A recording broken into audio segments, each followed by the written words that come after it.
Per quanto riguarda il mercato del lavoro possiamo dire che la provincia continua a crescere, sta recuperando abbastanza in ritmo buono quello che erano le condizioni pre-crisi.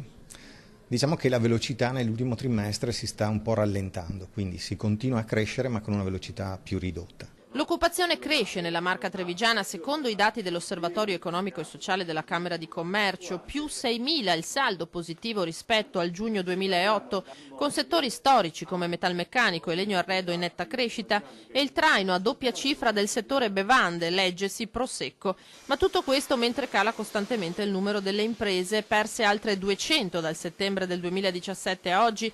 I nuovi occupati hanno trovato posto in sedi distaccate di gruppi più grandi, più 236 il numero delle filiali dipendenti sorte in un anno. Non si fa più impresa perché c'è una burocrazia, ci sono delle leggi che ammazzano le imprese. Noi abbiamo un governo, ma tutti quanti fino adesso, tutti i governi non sono mai stati amici delle imprese. Quindi neanche questo governo?